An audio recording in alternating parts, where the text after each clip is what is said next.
इस वक्त की बड़ी खबर आपको बता दें, सहारा डायरी केस को सुप्रीम कोर्ट ने खारिज कर दिया है। सहारा डायरी केस आपको याद होगा, जिसको बकायदा अरविंद केजरीवाल ने उठाया था और फिर बकायदा इस केस को लेकर विधानसभा में कई बातें कही गई थी, दिल्ली विधानसभा में। और फिर उसके बाद इसी केस को राहुल गांधी ने एक जनसभा में बताया था और उससे पहले कहा था कि मैं एक बहुत बड़ा भूकंप लाने वाला हूं। इस केस को इसमें जांच नहीं होगी, सुप्रीम कोर्ट ने कह दिया है। सुप्रीम कोर्ट ने बकायदा एक पिटीशन जो फाइल हुई थी जिसमें प्रशांत भूषण शामिल थे पहली हियरिंग में, इसमें उसके बाद अब ये दूसरी हियरिंग में इसको खारिज कर दिया है। अनुषा सोनी इस वक्त हमारे साथ है। अनुषा, पूरी खबर बताएं।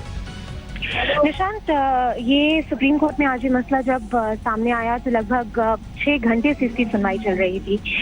सारे एविडेंस और जो सारे आर्ग्यूमेंट्स प्रशांत भूषण ने सामने रखे, उसमें ये बात कही गई थी कि भले ही ये लूज शीट्स ऑफ पेपर हैं जिनकी क्रेडिबिलिटी या फिर ये कितने विश्वसनीय हैं इसको पता नहीं लगाया जा सकता, लेकिन एक इसकी जांच जरूर होनी चाहिए, कि इन्वेस्टिगेशन, एक FIR जरूर होनी चाहिए जो सुप्रीम कोर्ट को सामने आना चाहिए और इसको ऑर्डर करना चाहिए, क्योंकि CBI ने इस पर किसी भी तरीके की कार्यवाही करने से मना कर दिया है और इनकम टैक्स अथॉरिटीज ने भी जो सेटलमेंट कमीशन का जो ऑर्डर आया था उसको कहीं भी चैलेंज नहीं किया।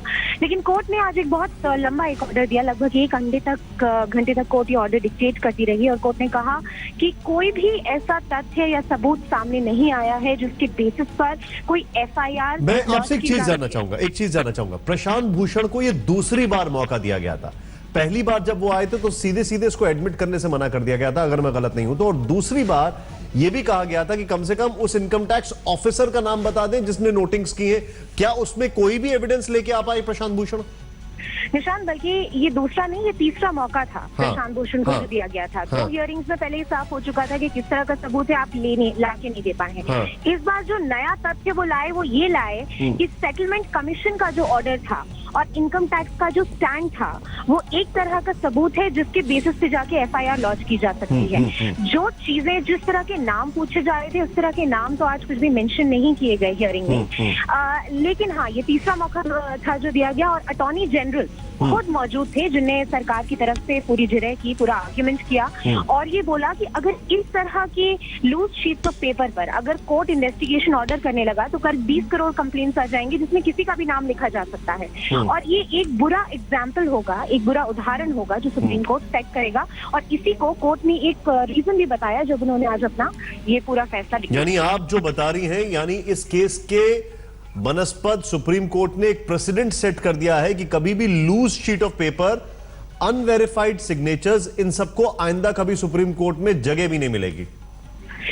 निशांत, एक पुराना जजमेंट जो सुप्रीम कोर्ट का है उसमें ये कहा जा चुका है कि हवाला की जो रसीदें होती हैं या हवाला की जो लूज शीट ऑफ पेपर है वो किसी को कन्विक्ट करने के लिए पूरी तरीके से दे नॉट इनफ, उसके लिए आपको आगे का भी एविडेंस चाहिए होगा।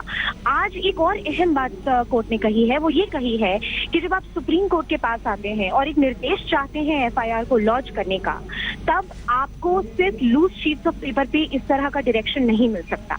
आपको कुछ और तथ्य, कुछ इंडिपेंडेंट सोर्सेज लाने पड़ेंगे जो आपके प्राइम एलिगेशन को वेरीफाई कर सकें।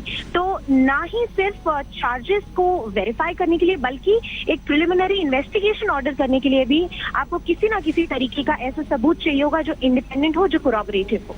मैं आपसे एक और चीज समझना चाहूंगा, वो इनकम टैक्स ऑफिसर को लेकर सुप्रीम कोर्ट ने कहा था कि जहां तक प्रशांत भूषण की दलील थी पिछली हियरिंग में या उससे पहले वाली हियरिंग में कि इसमें बकायदा नोटिंग्स हैं, हैंड रिटन नोटिंग्स हैं, तो सुप्रीम कोर्ट ने शायद यह भी कहा था कि अच्छा, जिसने नोटिंग किया आप उसको पेश करें। प्रशांत भूषण ने उस पर क्या कहा?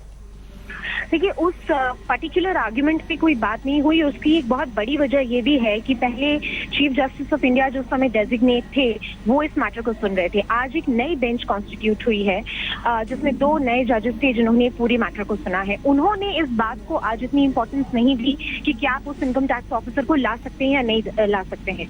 सबसे बड़ा सवाल जो आज कोर्ट के सामने था वो ये था कि इतने हाई कॉन्स्टिट्यूशनल पोजिशंस पे बैठे हुए ये जो लोग हैं, क्या उनके ऊपर इन्वेस्टिगेशन इन डॉक्यूमेंट्स के बेसिस पे ऑर्डर की जा सकती है या नहीं।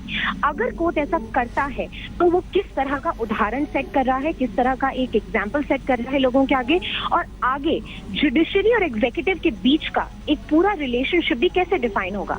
मतलब कल अगर कोर्ट में इस तरह की PIL राय जो सिर्फ लूज शीट्स ऑफ पेपर के बेसिस पे है या फिर जिनका कोई इंडिपेंडेंट सोर्स ऑफ एविडेंस नहीं है, तो क्या कोर्ट इसका कॉग्निजेंस लेगा। तो आज एक बहुत बहुत शुक्रिया बहुत बहुत शुक्रिया इस जानकारी के लिए।